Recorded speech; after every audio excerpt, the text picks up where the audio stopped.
क्या धर्म पे चर्चा होनी चाहिए? और अगर होनी चाहिए तो किसको अधिकार है ये चर्चा करने का? अगर किसी इंसान की 99% बातें सही हैं, तो क्या ज़रूरी है कि उसकी 1% बची हुई गलत बात भी मान ली जाए? अगर कोई तर्क दिया जाता है, जिस तर्क में विज्ञान सटीक नहीं बैठता है, तो क्या उस तर्क को सिरे से नकार देना चाहिए? नमस्कार, मैं हूँ डॉक्टर पुनीत शर्मा और ऐसी ही कुछ बातों पे आज हम चर्चा करने वाले हैं। भगवान के होने का प्रमाण जहां जाते हैं वहीं मांगते हैं। कुछ लोगों से बाप के होने का प्रमाण कौन दे सकता है? माँ। तुम्हारा बाप है, तुमने अपनी माँ के कहे पे भरोसा किया ना, वैसे हमारी बात पे भरोसा कर लो। आसमान में बाप, ये कोई बात है? और ये बात आज से 1000 साल पहले चल भी जाती होगी कि मेरा बाप कौन है मैं जान नहीं सकता, तो माँ पे भरोसा करना पड़ता है। आज तो डीएनए टेस्टिंग हो जाती है। हमें बहुत से कमेंट ऐसे मिले जिसमें ये बताया गया कि आचार्य जी बहुत पढ़े लिखे हैं और प्रेमानंद जी बाबा इतने पढ़े लिखे नहीं हैं। और कई ऐसे वीडियो भी मिल जाएंगे जिसमें ये कहा गया है कि प्रेमानंद जी तो इतने पढ़े लिखे नहीं हैं और यही देश का दुर्भाग्य है, ऐसे बाबा हैं पढ़े लिखे, आचार्य जी पढ़े लिखे बहुत इंटेलिजेंट है। इस पे कोई संदेह नहीं है कि आचार्य जी बहुत ज्ञानी है, बहुत पढ़े लिखे हैं, उनके पास बहुत डिग्रियां हैं। पर ये किसी बात को सिद्ध नहीं करती है, ये इस बात को सिद्ध नहीं करती है आप ईश्वर प्राप्ति के मार्ग पे कितना चल सकते हो और कितने चले हो। रावण भी बहुत ज्ञानी था, दुर्योधन भी बहुत ज्ञानी था, और जितने भक्त आचार्य जी ने बनाए हैं उससे ज्यादा दुर्योधन ने बना लिए थे। दुर्योधन में एक क्वालिटी थी, वो मित्र बहुत अच्छे से बनाता था और मित्रता उसे निभानी आती थी। कर्ण का उदाहरण हम सबके सामने है। आचार्य जी ने ये जो 50 लाख सब्सक्राइबर्स, सॉरी 5 करोड़ से ऊपर जो सब्सक्राइबर्स बनाए हैं, ये सिर्फ सच बोल के नहीं बनाए हैं। ऐसा संभव ही नहीं है कि सिर्फ कोई सच बोले और यूट्यूब पे इतने लोग उसके पीछे हो जाए। 99% बातें सच बोली होंगी, पर उसमें 1% जो अफीम पिलाई गई है वो भी देखना जरूरी है।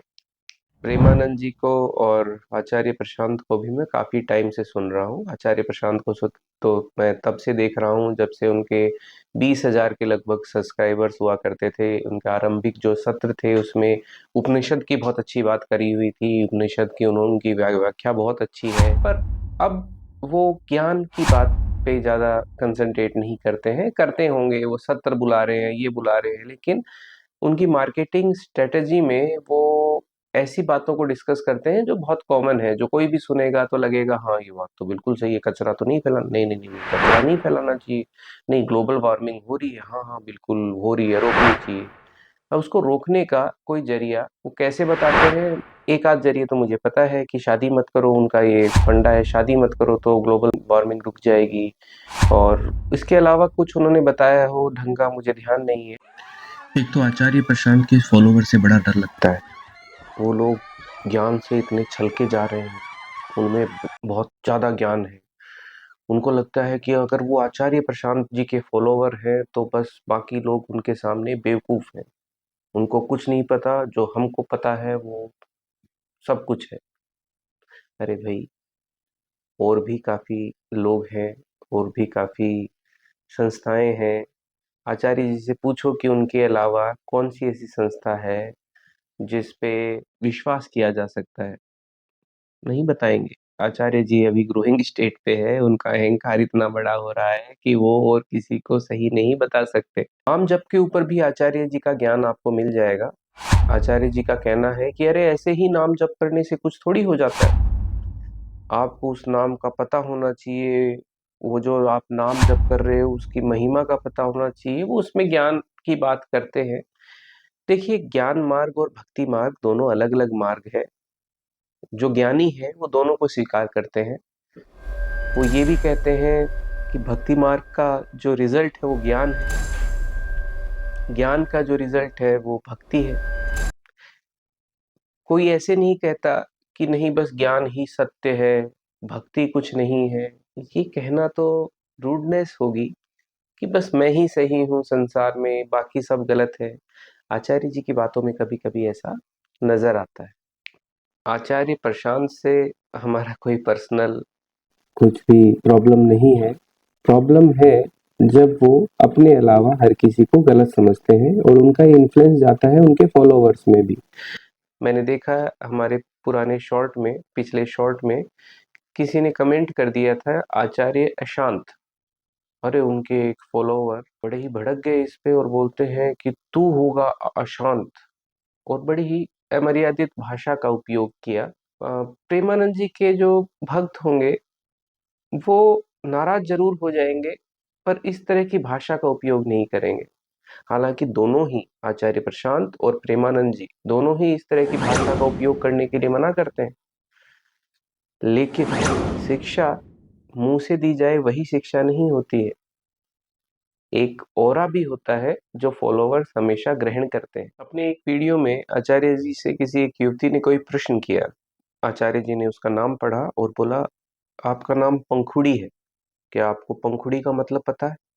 पंखुड़ी का मतलब होता है किसी फूल का जेनेटर, जनांग। फूल जानते हो ना क्या होता है? कह रहे हो पंखुड़ी। फूल पता है क्या होता है? पौधे का जननांग होता है फूल। अपना जननांग तो छुपाए फिरते हो और लड़की को यही बोलते रहोगे कपड़े ठीक से पहन, और नाम उसका रख दिया है पंखुड़ी, माने जननांग। और कहा ये नाम ही गलत है, ये नाम ही खराब है, आप इस तरह के नाम रखते हो, बहुत ही गलत चीज है। और पूरा लेक्चर दिया कि ये जो टुन्नू मुन्नू झुन्नू टाइप नाम रख देते हो, ये पूरा व्यक्तित्व पे असर आता है। आचार्य जी, अगर हम ज्ञान की बात करें तो आपको मदालसा की कथा सुननी चाहिए, जिससे ये पता चलता है कि नाम से किसी के कर्म निर्धारित नहीं होते, नाम भले ही कुछ भी हो, कर्म प्रधान होते हैं। आचार्य जी के एक अन्य वीडियो में जब किसी ने ऑटोबायोग्राफी ऑफ योगी के बारे में पूछा कोई सवाल, तो उन्होंने कहा कि आपने ये बुक पढ़ी ही क्यों? जी मैं मांग नहीं रहा। जैसे एक बुक है ऑटोबायोग्राफी ऑफ अ योगी, उसमें बहुत कुछ ऐसा है जो जैसे कि एक टाइम पर एक इंसान दो जगह रह सकता है, स्लीपलेस से। एक किताब है कद्दू के कारनामे, तुमने पढ़ी? वो कद्दू के कारनामे बुक क्यों नहीं पढ़ी? ये व्यंग था आचार्य प्रशांत का उस व्यक्ति को लेके। उस व्यक्ति को वे कहना चाह रहे थे कि ये बुक ही गलत है, बिल्कुल गलत है, और इसमें कुछ भी सही नहीं है। आचार्य जी को ये भी सोचना चाहिए कि अगर वो पुस्तक इतने साल पहले लिखी, इतनी फेमस हुई पूरे वर्ल्ड में, तो उसको सिरे से नकार देने से पहले कोई तथ्य तो देते कि ये गलत क्यों बता रहे हैं, क्या प्रॉब्लम है। लेकिन नहीं, आचार्य जी ने सिरे से उसको नकार दिया। अब आप हमसे पूछेंगे कि नहीं, यहाँ तो देश में गलत ही गलत हो रहा है, बाबा राम रहीम, माशा राम और ये सब ऐसे ही संत निकल रहे हैं, सारे आश्रम सारे गुरु खराब है, इसमें सिर्फ आचार्य प्रशांत ही एक उम्मीद की किरण बन के आए हैं। अरे भाई, ऐसा नहीं है। जो लोग ग्राउंड लेवल पे इस चीज में काम कर रहे हैं, जो आध्यात्म के क्षेत्र में, धर्म के क्षेत्र में काम कर रहे हैं, वो काफी ज्ञानी लोग उसमें आपको मिल जाएंगे। इस पे हम कभी दूसरे दिन चर्चा करेंगे, कोई वीडियो लेके आएंगे जिसपे हम इसके बारे में भी बताएंगे। कोई भी नई मूवी आती है जो वायरल हो रही है, आचार्य जी उस पे भी वीडियो बनाते हैं, आचार्य जी के शॉर्ट उस पे आ जाएंगे, वो उसको क्रिटिसाइज करने लग जाएंगे कि ये प्रेम प्रेम में डूबा हुआ है, जानते भी हो प्रेम क्या है, प्रेम तो उसने किया था, फलाने ने किया था। अरे आचार्य जी, मान लिया आप ही जानते हो प्रेम के बारे में, बाकी लोग तो पागल है। लेकिन इस पे शॉर्ट बनाने की क्या जरूरत है? आप जिस मार्ग पे चल रहे हो उस मार्ग पे और भी ज्ञान की काफी चीजें हैं जो लोगों को बताओ। आपके जो सब्सक्राइबर्स हैं वो काफी ज्ञानी हैं, तो उनको ज्ञान की बातें बताइए, उपनिषद की बातें बताइए, जो आपका एरिया है। लेकिन नहीं, अब आप वो एरिया छोड़ के और आ चुके हो मूवीज को क्रिटिसाइज करने में, लोगों को क्रिटिसाइज करने में। आधे भारत को तो आपने क्रिटिसाइज कर ही दिया है। दूसरी तरफ जब हम प्रेमानंद बाबा की बात सुनते हैं, उनका एजेंडा बिल्कुल सेम है। हमेशा उनका एजेंडा नाम जप के ऊपर है। वो हमेशा नाम जप की ही शिक्षा देते हैं। सुन के बहुत अच्छा लगता है।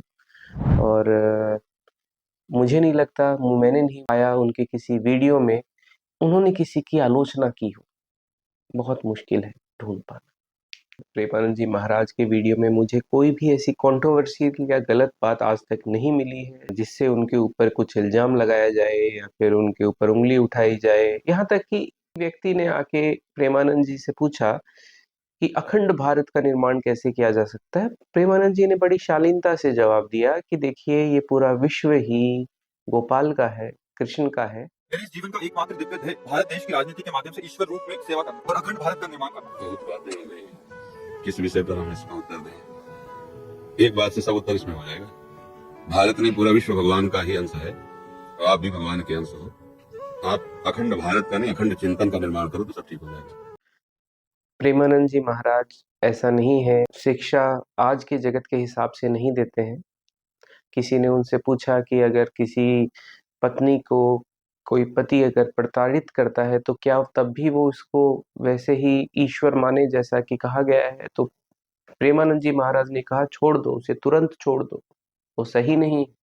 महाराज जी, अगर पति शारीरिक क्षति पहुंचाए एवं जान लेना हमला करे तो महाराज जी ऐसे में सहन करना चाहिए या क्या प्रतिरोध? नहीं, रिपोर्ट करनी चाहिए और संबंध विच्छेद कर देना चाहिए। कम से कम जीवन भगवान के लिए है। अगर तुम्हें मैं पति माना, भगवान माना और तुम हमारे साथ दुर्व्यवहार करो, यहां तक करो कि आप हमारी हत्या करने की सोच लो, तो फिर आप पति नहीं है। अब आते हैं उस बात पे जिसमें प्रेमानंद जी द्वारा ये कहा गया कि माता ही अपने पुत्र को बता सकती है कि उसका पिता कौन है। ये बात तर्क के हिसाब से कही गई थी, ना कि विज्ञान को ध्यान में रखते हुए। जैसा कि अगर किसी भजन में हमने सुना होगा कि जल से पतला कौन है, कौन भूमि से भारी। अब ये किसी विद्वान ने कहा है किसी चीज को समझाने के लिए। अगर इस पे हम बहस करने लग जाएं कि जल से पतला तो पेट्रोलियम है और भूमि से भारी तो बृहस्पति है, जुपिटर है, या फिर और कोई बड़ा सूरज है, ये बात ही गलत है। अरे ये विज्ञान के लिए बात नहीं कही गई है, ये तर्क के लिए बात कही गई है।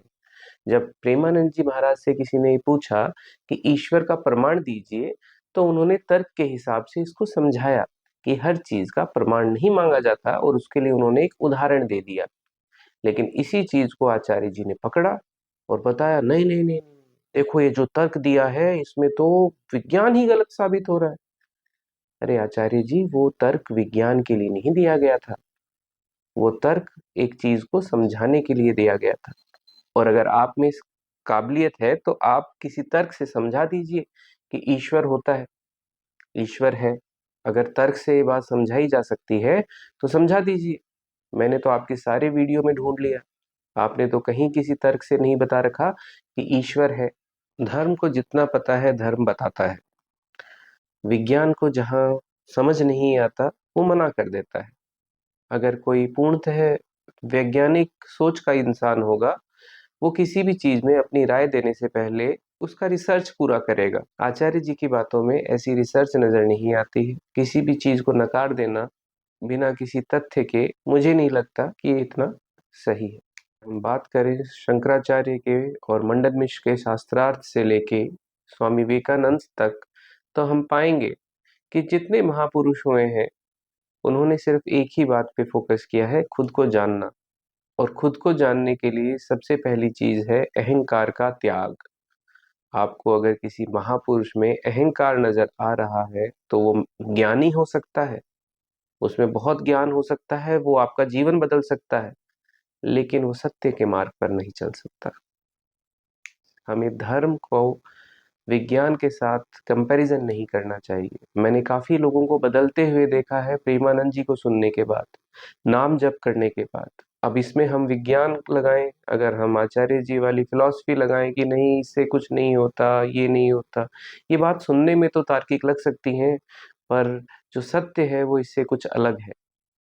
अगर कोई धर्म के मार्ग पे चलता है और कुछ ऐसी चीजें हैं जो समझ में नहीं आ रही है, तो इसका मतलब ये नहीं है कि वो है ही नहीं।